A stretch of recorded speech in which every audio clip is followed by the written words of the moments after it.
अब मैं आपको बताना चाहूँगा, कई बार लोगों को देखा जाता है कि उन्नति करने योग्य हैं, लेकिन फिर भी उन्नति उनकी नहीं हो पाती है। क्या कारण होता है? ये प्रश्न महात्मा विदुर से धृतराष्ट्र ने पूछा है कि उन्नति करने के लिए क्या करना चाहिए और किन कारणों से मनुष्य की उन्नति और विकास रुक जाता है। विदुर जी कहते हैं 6 चीजें ऐसी हैं जो मनुष्य की उन्नति में ब्रेकर बन जाती है। आज ये स्पष्ट आपके सामने कर रहा हूं विदुर नीति से। खड़ दोष पुरुषेणे हातव्याम भूत मिच्छिता अतिनिद्रा तंद्र भयम क्रोधम आलस्यम दीर्घ सूत्रता। विदुर जी कहते हैं कि राजन, जिनको अति नींद आती है, जो कुंभकर्ण को भी सोने में पछाड़ सकते हैं, ऐसे लोग उन्नति करना चाहते हैं, प्लानिंग बनाते हैं कि बहुत कुछ करूंगा, सवेरा होगा तो कमाल कर दूंगा, लेकिन अधिक सोने की आदत के कारण सवेरा तो हो जाता है पर उनकी आंख ही नहीं खुलती है और टाइम निकल जाता है, वे जहां के तहां खड़े रह जाते हैं, उन्नति नहीं कर पाते। यदि उन्नति करना चाहते हो तो समय पर जागना भी सीखो। कितने लोगों को बचपन में मां जगाती थी, अब शादी हो गई तो उनकी पत्नी जगाती है, और बेटे पैदा हो गए तो बेटे जगाते हैं। तो उनसे पूछो तुम खुद क्यों नहीं जागते, तो कहते हैं धक्का खाने की आदत हो गई है, अब कोई धक्का मारता है तभी जागता हूं। ये क्या हाल है। कानपुर में मैं था, कानपुर बहुत बड़ी सिटी है उत्तर प्रदेश की, औद्योगिक सिटी है। एक छोटा सा बच्चा सड़क किनारे सुबह सुबह 5:30 बजे खड़ा था, थैला लेकर, उसी के घर में ठहरा था। तो मैंने कहा बहुत जल्दी आगे क्या बात है? बोली मेरी बस आ रही है। केवल और केवल उस बच्चे की उम्र 8-9 साल होगी, अकेले खड़ा था। तो हमने कहा डर नहीं लगता? बोले डर किस बात का? कोई डर नहीं, कटर कटर बातें करता था। तो मैंने कहा कि कहाँ जाना है? बोले स्कूल जाना है। स्नान हो गई? बोले तो बहुत पहले हो गई। नाश्ता? बोले कंप्लीट, और साथ में भी नाश्ता है, मेरे टिफिन है। मेरी माँ ने कहा है कि बस में बैठकर जाओ, मैं रोज जाता हूँ। तो हमने कहा क्या बनना है? बोले ये नहीं सोचना है क्या बनना है, माँ ने कहा है पढ़ाई में टॉप करना है, फिर जो बनना है सब बन जाओगे, तो मुझे पढ़ना है बस। कितने विद्यार्थी कल्पना करते हैं कि मैं आईएएस बनूंगा, पीसीएस बनूंगा, इंजीनियर बनूंगा, लेकिन किताब खोलकर पढ़ते ही नहीं है, क्रिकेट खेलते रहते, सीरियल देखते रहते हैं, और सबसे कहते रहते आईएएस करूंगा, आईएएस करूंगा। अरे आईएएस तो अलग ही रह जाएगा, जो हो वो भी नहीं रह जाओगे। याद रखना, ज़्यादा कल्पना मत कीजिए, आप अपने फाउंडेशन को मजबूत कीजिए और पढ़ाई चालू कर दीजिए, मन को एकाग्र कीजिए, तो आईएएस भी बन जाओगे, पीसीएस बन जाओगे। और ये मन में बहुत कल्पना करोगे, अर्निंग को देखोगे, लर्निंग नहीं करोगे तो फेल हो जाओगे। केवल पढ़ने में दिमाग एकाग्र कीजिए, टाइगर बना लीजिए, क्या हमें पढ़ना है। विद्यार्थी जीवन तो साधना का जीवन है। साधु और विद्यार्थी में कोई खास अंतर नहीं होता, खाली कपड़ों का अंतर होता है। मैं विद्यार्थी जीवन से डायरेक्ट साधु बना, मुझे तो इसमें कोई फर्क नहीं लगा, साधु लाइन में वैसे ही रहना पड़ रहा मुझे, वैसे समय से जागना है, सब करना है अपना। विद्यार्थी जीवन संपूर्ण लंबे जीवन के विकास की नींव है, और जिस बिल्डिंग की नींव कमजोर होगी वो बिल्डिंग बहुत ऊंचे नहीं जा सकती है। इसलिए भाइयों और बहनों, अपनी नींव को मजबूत करो, ऊंची शिक्षा, अच्छी शिक्षा प्राप्त करो, फिर जितनी चाहो उतनी उन्नति की मंजिल को खड़ा कर दो। कितने विद्यार्थी कहते मेरा मन नहीं लगता पढ़ने में, तो मैं उनसे पूछता हूं आखिर तुम्हारा मन लगता कहाँ है? तो बोलते खेलने में लगता है, सोने में लगता है। तो मन को लगाने वाला कौन है? बोले मैं हूं। तो हमने कहा तो मन को पढ़ने में लगा लो, बोले लगता ही नहीं है। तो खेलने में किसने लगाया? बोले मैंने लगाया। तो तुम इसमें भी लगा सकते हो। मन को मोटिवेट करो, अपने भीतर रुचि पैदा करो, स्वयं को समझा लो। तादाद से ज्यादा खेलना भी व्यसन बन जाता है, और जरूरत से ज्यादा सोना वो भी आपके शरीर की आदतों को बिगाड़ता है।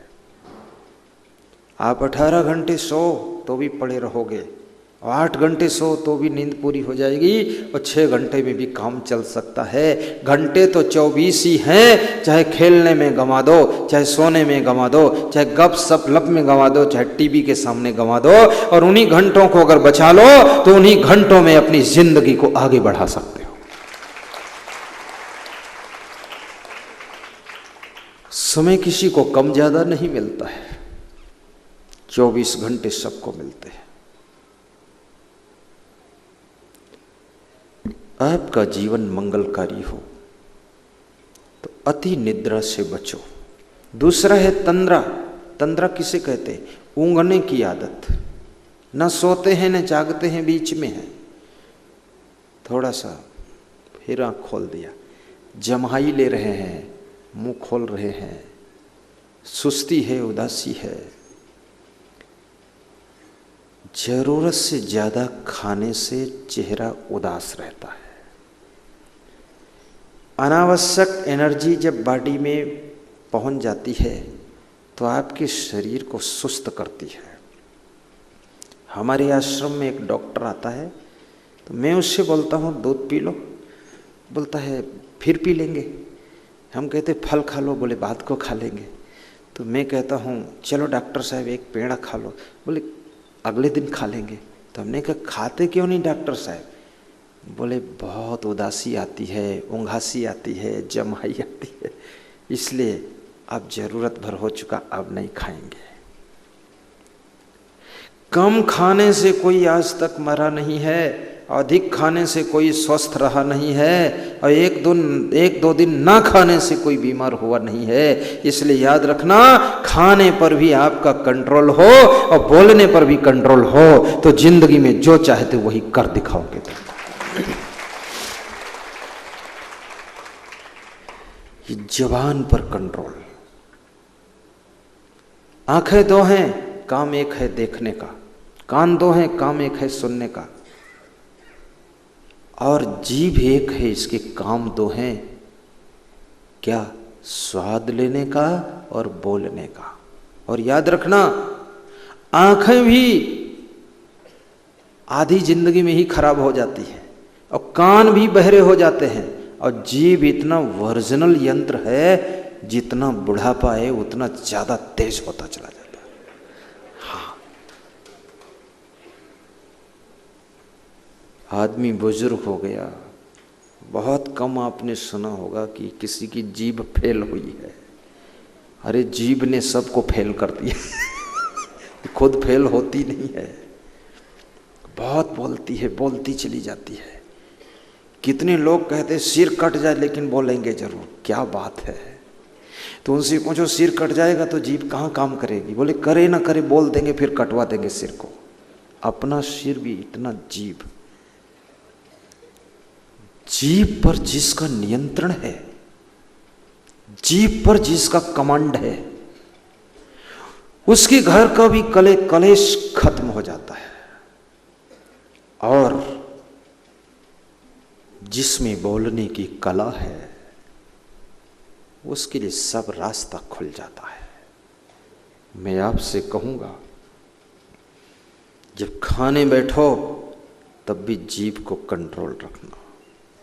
थोड़ा थोड़ा सब चीज खाना, थोड़ी जलेबी भी खा लेना। अब आधा किलो जलेबी खाओगे तो भगवान भी तुमको स्वस्थ नहीं रख पाएगा। 2-1 खा लो, थोड़ा पोया भी खा लो, थोड़ी कचौड़ी भी एक खा लो, कभी कभी एक समोसा भी खा लो, कभी एक पूड़ी भी खा लो। लेकिन जो भी खाओ चबा चबा कर खाओ, चूस चूस कर खाओ, प्रेम से उसका स्वाद लो, आनंद लो। कितने लोग तो इतना स्पीड में खाते हैं, खाने के बाद पूछो क्या खाया तो बोलते हैं पता नहीं क्या खाया, लेकिन खाया है, पेट भरा है। हाँ, इतना डिस्टर्ब हैं, टेंशन में हैं, फटाफट फटाफट फटाफट खाते नहीं है, निगल जाते हैं पूरा। प्रेम से खाइए और भूख ना हो तो मत खाइए, फिर बाद को खा लेना। थोड़ी भूख हो तो थोड़ा खाइए, कम भूख हो तो कम खाइए, ज्यादा भूख हो तो थोड़ा ज्यादा भी खा लीजिए। कोई बराबरी नहीं है कि आपके पड़ोसी ने एक जलेबी खाया तो तुम भी एक जलेबी खाओ। तुम्हारे ज्यादा भूख है तो 2 खा लेना, 3 खा लेना, लेकिन रोज जलेबी भी मत खाना। इसलिए हमारे भक्तों के लिए जो श्री सुवालाल जी ने नाश्ता बनाया है उसको चेंज किया है। कल तैयार किया था लड्डू, आज जलेबी और पोया, और कल और रुको तो कुछ और आ जाएगा। चेंजिंग। बॉडी के अंदर एक ही सब्जी नहीं पहुंचनी चाहिए, एक ही दाल नहीं पहुंचनी चाहिए, बदल बदल के हर तत्व की जरूरत है। थोड़ा प्राणायाम भी कर लिया करो, थोड़ा व्यायाम भी किया करो, और थोड़ा पैदल जरूर चलो। और कहीं चलने के लिए मत जाओ, अपनी छत पे चलो, अपने सामने चलो, 101 राउंड मारो छत पे, इधर से उधर। सड़क वड़क पर घूमने की जरूरत नहीं, पीछे से कोई टक्कर मार देगा, नया काम बन जाएगा। ऊपर ही घूम लो। और धन की हानि हो जाए तो भी मन को दुखी न होने देना, क्योंकि याद रखना, धन की हानि हुई है, वो अगर आपका शरीर स्वस्थ है, मन मस्त है, तो उस हानि को कल तुम पूरा कर लोगे। अगर आपके शरीर की हानि हो गई और मन की हानि हो गई तो आप धन को भी न बचा सकोगे, क्योंकि आपका शरीर भी गया और मन भी गया, अब धन भी नहीं रहेगा आपके पास। शरीर को संभालो।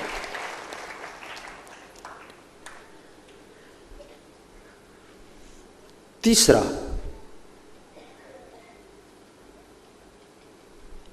अति निद्रा तंद्रा भयम, जिनका डरपोक स्वभाव है। कुछ लोग डरपोक होते ना, किसी के पास जाने में भी डरते हैं, कुछ कहने में भी डरते हैं। एक आदमी चुनाव लड़ने के लिए मेरे पास आया, बोला चुनाव लड़ रहा हूं, आशीर्वाद दो।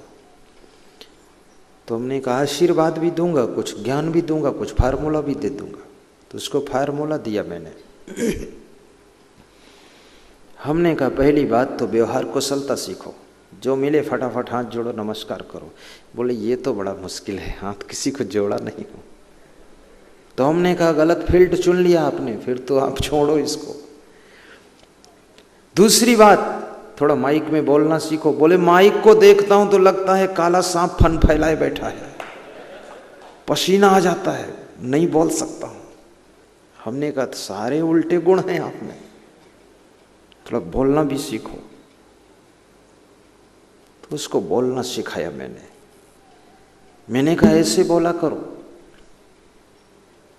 कि जितने लोग सामने दिखाई दे रहे हैं इन सबको मेरा बारंबार प्रणाम है, और ये भारत देश को आगे बढ़ाना है, ये भारत को भव्य बनाना है, इसकी गली गली को, सड़क सड़क को चमकाना है। इसलिए मैं आपसे वोट मांगने आया हूं, मुझको वोट दो, मैं ये सब कमाल करके दिखा दूंगा। ऐसे बोलो। तो उसने कहा मैं कमाल कर पाऊंगा कि नहीं। हमने कहा यही संदेह है तो रहने दो फिर। कुछ बोलना तो पड़ेगा आपको, थोड़ा भाषण भी हो, प्रेम भी हो। और मैंने उससे कहा अपने घर की स्थिति को मजबूत करो, पति पत्नी, भाई भाई, पिता पुत्र मेल भी हो, कहीं घर में ही खींचातानी ना हो जो उसी में उलझे रहो तुम, तो राजनीति क्या करोगे। बोले घर में तो मेरी पत्नी कहती अगर चुनाव लड़ोगे तो समझ लो फिर मैं चली जाऊंगी मायके। तो हमने कहा तो अभी से लफड़ा है तो क्यों लड़ रहे हो, मत लड़ो चुनाव। बोले भाई कहता है राजनीति करोगे तो हम साथ नहीं रहेंगे। तो हमने कहा छोड़ दो फिर क्या कर रहे। जब तक आपको परिवार का सपोर्ट नहीं मिलेगा आगे बढ़ ना सकोगे। साथियों का सपोर्ट मिलना चाहिए। बोलने में भी डर न लगे, लेकिन इसका मतलब ये भी नहीं कि उदंडता से आप बोलें।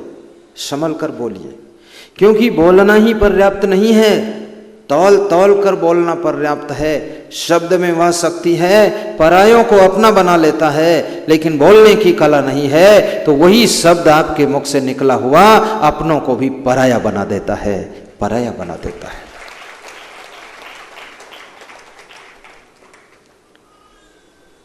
तो निर्भयता भी हो और कोई भी कार्य करो। भय कब लगता है? भय भी कोई झूठ नहीं है, आपके अंदर कमजोरी है इसलिए भय लगता है। भय गलत नहीं लग रहा है, आप उस कार्य को करना सही ढंग से जानते नहीं इसलिए डर लगता है। आपको तजुर्बा नहीं है, अंदाज नहीं है, आइडिया नहीं है, आपको नॉलेज नहीं है, प्रैक्टिस नहीं है, इसलिए भय लगता है। तो पहले तो उसका ज्ञान भी प्राप्त करो, अनुभव भी प्राप्त करो, उसको सीखो भी, आपका भय खत्म हो जाएगा, निर्भय हो जाओगे। जैसे मैं आपके सामने प्रवचन दे रहा हूं, मुझे भय नहीं लग रहा आपसे, बिल्कुल नहीं लग रहा, मुझे प्रेम लग रहा है, मुझे आनंद लग रहा है, क्योंकि अनुभव है। और जो मैं बोलता हूं वही करता भी हूं। मैं आपसे कहता हूं दारू मत पीना, तो मैं पीता ही नहीं, छूता ही नहीं। मैं कहता हूं बीड़ी नहीं पीना चाहिए, तो मैं इलायची भी नहीं खाता हूं, झंझट में नहीं पड़ता हूं। मैं आपको जो कहता हूं उससे ज्यादा करता हूं, इसलिए निर्भय हूं। याद रखना, जब अपने जीवन में वही बातें उतर जाती हैं तो बोलने में डर नहीं लगता है। जब दूसरों से कहता हूं बीड़ी मत पीना और खुद सिगरेट पीता हूं तो डर जरूर लगेगा। एक वक्ता बोल रहा था मंच पर बड़े जोर जोर से कि मांसाहार नहीं करना चाहिए, शाकाहारी रहना चाहिए, जियो और जीने दो। बोलते बोलते उसको पसीना आ गया, तो रुमाल जेब से निकाला, पसीना को पोंछने के लिए जोश में निकाला रुमाल, तो रुमाल से एक मुर्गी का अंडा निकलकर टेबल पर गिरा और फूट गया। तो बोले ये क्या हुआ, ये शाकाहारी है? बोले भूल हो गई, साथ में ही अंडा रखता हूं। इतना आदत खुद की बिगड़ी हुई है। रामा रामा हरे हरे, मुर्गी अंडा घरे घरे। हाँ, मत खाना पीना, शुद्ध पवित्र रहो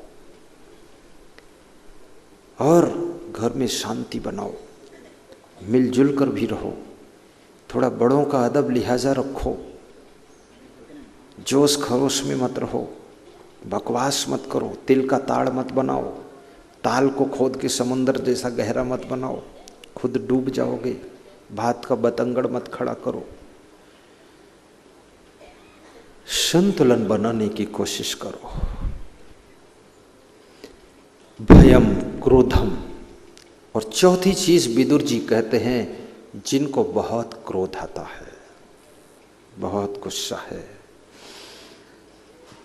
जिनको ज्यादा क्रोध आता है, दो चीजों से वे वंचित हो जाते हैं, राज्य और धन। ये दोनों चीजें उनके हाथ से चली जाती है। सहनशीलता हो। कन्फ्यूशियस ने एक बहुत बड़ी बात कही है। उसने कहा, मेरे दादाजी ने मुझे फार्मूला दिया था मरते वक्त, कान में बताया था कि जिंदगी में ऐसे क्षण बहुत बार आएंगे जब तेरे को बहुत गुस्सा आएगी। उस समय तू केवल आधा घंटे अपने को मौन कर लेना, कुछ जवाब मत देना, तो तेरे मित्र मित्र बने रहेंगे, तेरे अपने अपने बने रहेंगे और दुश्मनों की संख्या बढ़ेगी नहीं। यदि तूने आधा घंटे नियंत्रण नहीं किया, अपने को मौन नहीं रखा, तो याद रखना तेरा मित्र तो कोई नहीं रहेगा, शत्रुओं की भीड़ लग जाएगी और तू जिंदगी में कभी सफल नहीं होगा। मौनेचा कलहो नास्ति। मौन रहने से कलह नष्ट हो जाता है। कहीं कहीं चुप रहना भी साधना है। चुप रहने से भी सफलता मिलती है। गुस्सा को कंट्रोल करो। कभी कभी मनुष्य नाराज होकर के बिजनेस को छोड़ देता है, पत्नी से नाराज होकर के नौकरी छोड़ देता है, माँ बाप से नाराज होकर के बिजनेस बंद कर देता है, बेटों से नाराज होकर के सब कार्य छोड़ देता है। किससे किससे नाराज होगे? आपको कौन राजी करेगा? लोग स्वयं में राजी नहीं है, तुमको क्या राजी करेंगे? दुनिया नाराज हो तो हो, लेकिन आप अपने कार्य को करते रहना, लक्ष्य की ओर बढ़ते रहना, सबकी सहते रहना। किसी घर में पति पत्नी में थोड़ी तकरार हुई तो पत्नी ने अपने पति से कहा, रुकिए, ये वक्त मेरे चाय बनाने का है, चाय बनाकर आपको पिला देती हूँ, उसके बाद फिर इस टॉपिक को शुरू करती हूँ। तो जब चाय बनाकर पिलाए अपने पति को, तब तक मन डाइवर्ट हो गया। तो पति ने कहा, कोई टॉपिक नहीं है, आप अपना काम करो, मैं अपना काम करता हूँ। कितने लोग ऐसे हैं, खाना पीना बंद करके लड़ने पर उतारू हो जाते हैं कि आज सब पूरा फाइनल कर देंगे तब मानेंगे। फाइनल तो कभी होगा नहीं, खुद ही फाइनल हो जाओगे। थोड़ा मन को डाइवर्ट भी करो। कोई मन को प्रतिकूलता भी है, दुख भी है, उलझन है, तो भी अपने कर्तव्य को मत छोड़ो। झाड़ू लगाने की सेवा है तो झाड़ू जरूर लगाओ। भोजन बनाने की ड्यूटी है, भोजन बना दो, खिला दो। हो सकता है आपके कर्तव्य निष्ठा से ही ये घर में आने वाली बहुत बड़ी समस्या टल सकती है। कितने लोग सोचते रहते हैं हमारे घर में किसी ने बाधा वाला कुछ कर दिया है, किसी ने कोई जंतर मंतर तंत्र करा दिया है, कोई जादू टोना करा दिया है, इसलिए हमारे घर में ऐसा ऐसा हो रहा, वैसा वैसा हो रहा है। ये कितना हमारे देश के अंदर पढ़े लिखे लोग, शिक्षित लोग, समझदार लोग, बुद्धिमान लोग भी इस चक्कर में फंसे हुए हैं और न जाने कितने जंतर मंतर वालों को ढूंढते रहते हैं और करते रहते हैं। एक ज्योतिषी हाथ देख रहा था, गरीब आदमी ने हाथ दिखाया तो उसने कहा, तुम्हारी जीवन रेखा टूटी है और 7.5 शनि लगा है, 7 दिन में मर जाओगे।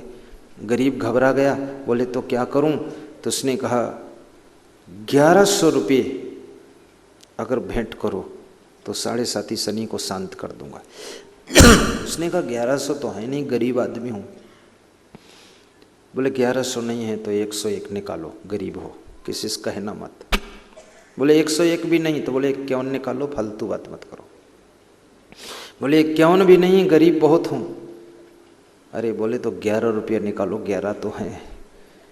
तो उसने कहा 11 भी नहीं है। बोले 5 का नोट निकाल। तो बोले 5 का नोट भी आज नहीं है। तो ज्योतिषी ने कहा, तू जा, तेरे ऊपर 7.5 शनि लगा भी नहीं है, जब रुपया नहीं तो लग कर क्या करेगा।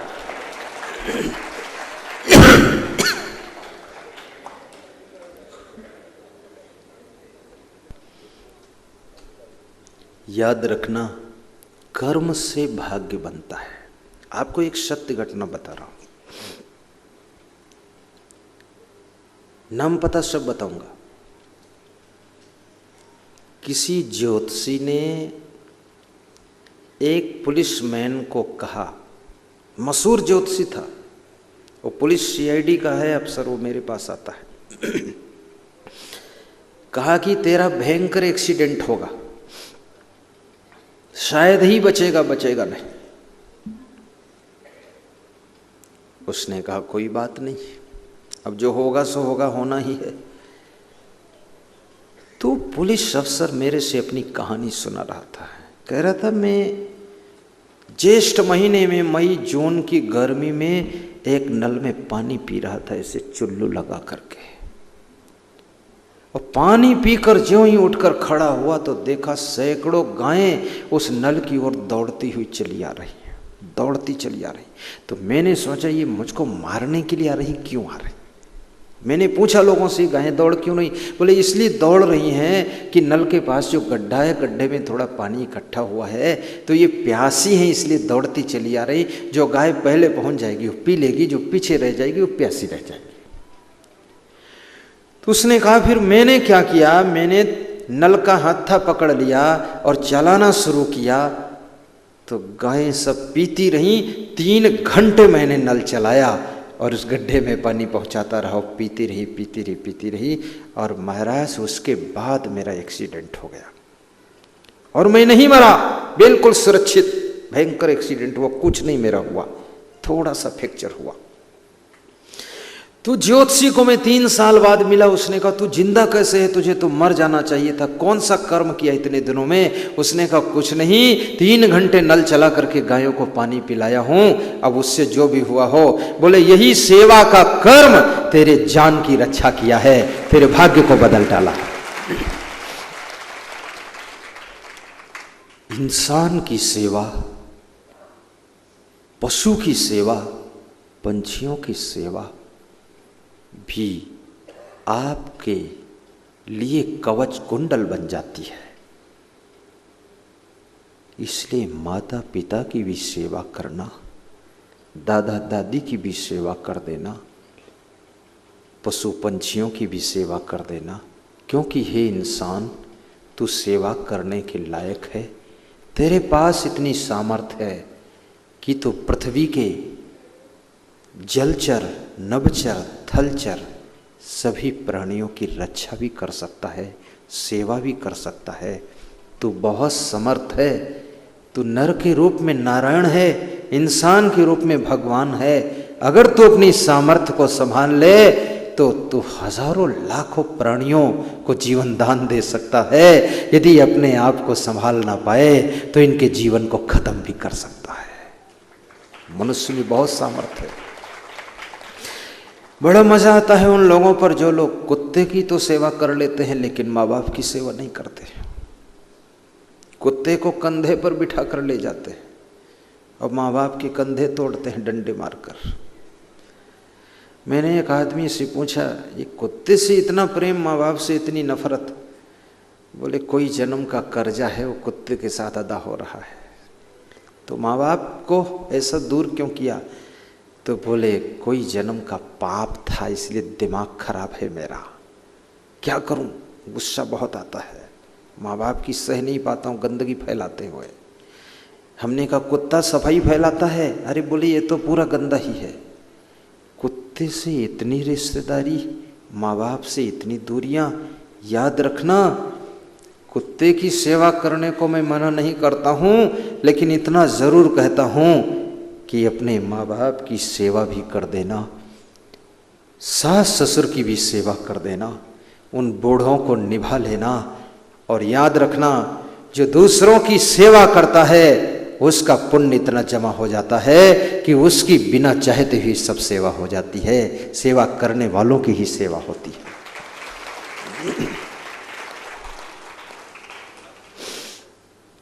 तो क्रोध को नियंत्रित रखो और ये बाधा बला के भ्रम में मत पड़ो। किसी ने मेरे घर में कुछ कर दिया है, कोई जंतर मंतर करा दिया है, ऐसा कुछ होता नहीं है। मैं एक गांव में गया था तो लोग कह रहे थे कि हमारे गांव में एक ऐसा शैतान आता है, साइकिल का पहिया खोल कर पेड़ में टांग देता है। तो हमने कहा अच्छी बात है, वो सब रिंच उंच लेकर आता होगा। तो मैंने कहा मेरे पास में बस है, इसका पहिया खोल करके पेड़ पर टांग दे तो मैं मान लूंगा। बोले संतों से कुछ नहीं बोलता है। तो हमने कहा इतना समझदार है वो जानता है संत है, वो शैतान है। हमने कहा मैं संत हूं, मेरी बस थोड़े संत है, इसका खोल ले पहिया। अरे बोले आपके निकट नहीं आएगा। बोले लोगों के घर में भोजन बन रहा है तो दाल में गोबर डाल जाता है। ये क्या हो रहा है? किसी कर्मचारी की मां को रोज चोटें लग जाती थी और उसकी पत्नी कहती थी मेरी मां को न जाने कौन बला कौन बाधा मार जाती है, रोज चोट लग जाती थी। तो होशियार था वो, उसने सीसी कैमरे लगवा दिए चुपके से जहां मां उसकी लेटती थी। और उस दिन कैमरों ने जो फोटो खींचा वो फोटो देख करके पैरों के नीचे धरती खिसक गई। क्या था? मेन दरवाजा बंद करके उसकी ही पत्नी उसकी मां को मार रही थी थप्पड़ों से, बेलन से, और घसीट कर बेड से नीचे गिराकर कूट रही थी। और मां के आंखों में ज्योति नहीं थी। वो सब सीसी कैमरों ने फोटो दिया। जब वो फोटो देखे गए तब उसने कहा कौन है चुड़ैल, कौन है भूत, कौन है प्रेत, कौन है बाधा बला? ये देखो फोटो आ रहा है मेरी धर्म पत्नी का, यही मारती है। हम कहते थे कोई बला आती है, कौन बला है? याद रखना, ये सब ढोंग ढकोसला आडंबर में मत फंसो, अपने आप को संभालो, गलत व्यवहार मत करो। सेवा बहुत बड़ा धर्म है। गाइए 2 कड़ियां। हमारा धर्म हो सेवा, हमारा कर्म बस 10 मिनट में विराम दे दूंगा। हमारा धर्म हो, सब गाओ, सीख लो, फिर घर में सुनाओ। कर्म हो सेवा, हमारा धर्म हो सेवा, हमारा कर्म हो सेवा। सदा सत्संगियों में मिल हमें सेवक बना जाना। सदा सत्संगियों में मिल हमें सेवक बना जाना। हमारे ध्यान में आकर प्रभु जी आँखों में बस जाना। प्रभु जी आँखों में बस जाना। बहा दो प्रेम की सरिता, दिलों में प्यार का सागर। हमें आपस में मिलजुल कर प्रभु जी रहना सिखा जाना। हमें आपस में मिलजुल कर प्रभु जी रहना सिखा जाना। हमारे ध्यान में आकर प्रभु जी आँखों में बस जाना। प्रभु जी आँखों में बस जाना। गुरु जी आँखों में बस जाना। प्रभु जी आँखों में बस जाना। बोलिए सद्गुरु भगवान की जय।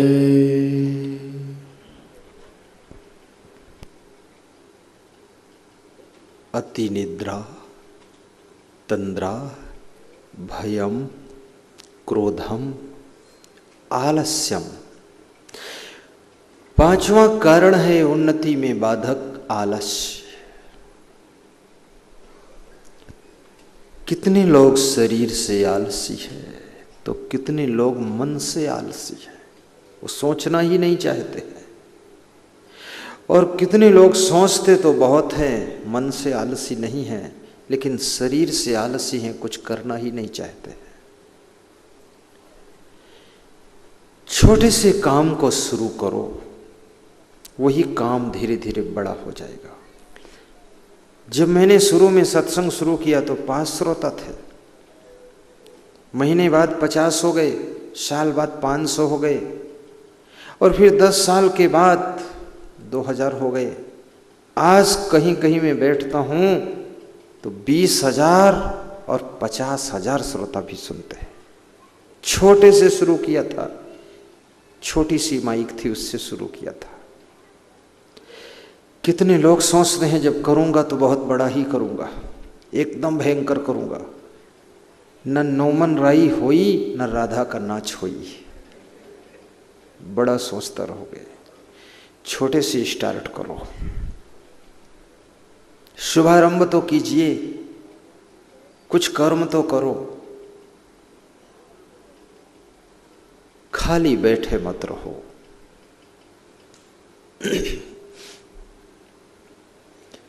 धीरू भाई अंबानी ने जब बॉम्बे में बिजनेस प्रारंभ किया था तो एक छोटा सा कमरा था उनके पास, 3 कुर्सी और एक टेबल पड़ी हुई थी, वहां से स्टार्टिंग किया था। आज कितना बड़ा रूप हो गया है। सोच तो बड़ी रखो।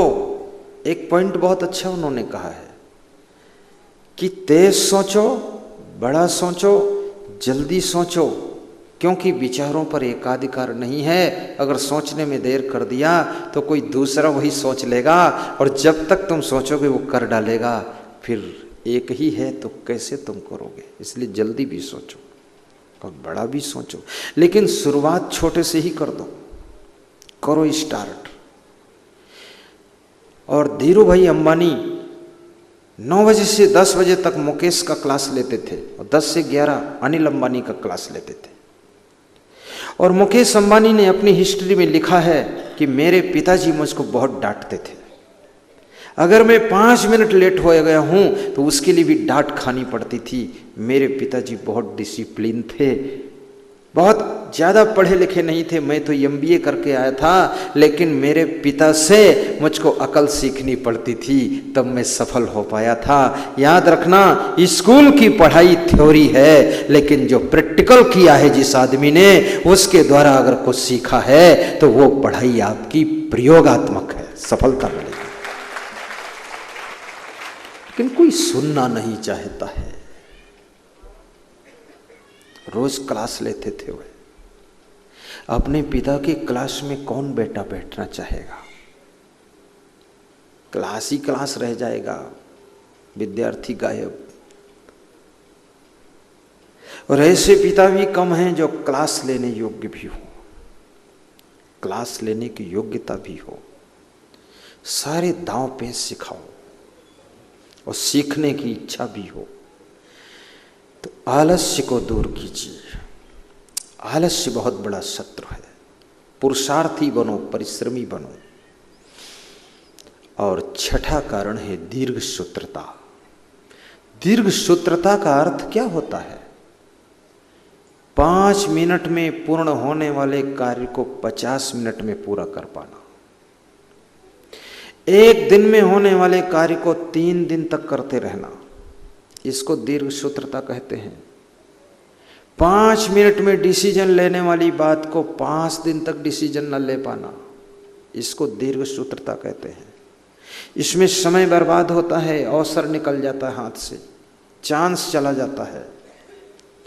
अवसर मिलता तो सबको है, लेकिन उसको पहचानने के लिए आंख चाहिए। और अवसर बार बार नहीं आता है, एक बार आता है फिर चला जाता है, फिर तुम उसका इंतजार करते हो फिर भी नहीं आता है।